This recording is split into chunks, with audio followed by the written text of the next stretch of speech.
आपसे निवेदन करूं, एक राम जी भी गए थे और उसी मार्ग से भरत भैया भी जा रहे हैं, लेकिन दोनों के जाने में बड़ा अंतर है। भरत जी जब चल रहे हैं तो केवल भरत जी नहीं चल रहे हैं, उनके साथ पूरी प्रकृति चल रही है। देखिए, भगवान को यदि प्राप्त करना है तो भगवान के किसी भगत को पकड़ लीजिए बस। यदि कोई बड़ी नाव हो जिसके भीतर बहुत पावरफुल इंजन लगा हो किसी बड़ी नाव में, तो वो पावरफुल जो इंजन के साथ बड़ी नाव है वो कितना भी बड़ा समुद्र क्यों ना हो उसको पार कर जाएगा। परंतु जो छोटी नाव है जिसके पास कोई इंजन भी नहीं है, जो नाव चप्पू से चलती है, वो समुद्र पार करना तो दूर सोच भी नहीं सकता। लेकिन एक उपाय है, बड़ी नाव को तो इंजन चलाने के लिए ईंधन भी चाहिए, तेल चाहिए, लेकिन छोटी नाव यदि समझदारी करे तो बिना तेल, ईंधन और इंजन के ही समुद्र पार कर सकती है। उसको कुछ नहीं करना है, बड़ी नाव में अपनी डेंगी को फंसा देना है बस।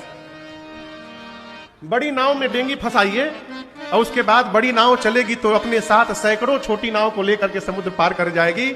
उसी प्रकार भगवान तक पहुंचना चाहते हैं तो भगवान के किसी भक्त की नाव में अपनी नाव की डेंगी लगा लीजिए, भक्त जाएगा तो आपको भी लेके चला जाएगा। है? भरत जी अकेले नहीं चल रहे हैं, पूरी प्रकृति चल रही है। प्रकृति जानती है कि भरत जी के साथ ही चलेंगे तो राम जी तक पहुंच पाएंगे।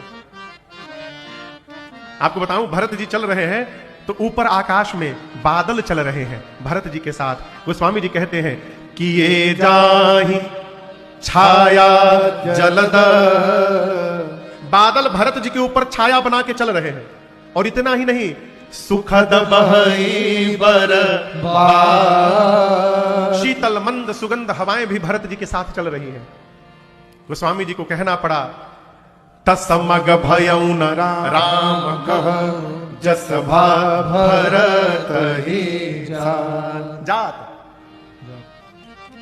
भरत जी के साथ ऊपर से बादल चल रहे हैं कि भरत जी के पांव जले नहीं, शीतल मंद सुगंध हवाएं बह रही हैं, भरत जी को श्रम न लगे। गोस्वामी जी कहते हैं, भरत जी के जाते समय जैसी प्रकृति बनी वैसा तो राम जी के समय में भी नहीं बना है। और वस्तुतः हम आपको बताएं, ये बादल और पवन चल नहीं रहे हैं, ये चलाए गए हैं। ये सब मेरे राम जी की आज्ञा से सारे बादल और हवाएं भरत जी के साथ लगे हैं। राम जी का आदेश है कि मेरे भैया को कोई कष्ट नहीं होना चाहिए, इसलिए पूरी प्रकृति भरत जी के साथ चल रही है। बड़ा वही है माई बाप जो अपने से छोटे का हित का चिंतन करे। केवल जन्म ले लेने से कोई बड़ा नहीं हो जाता।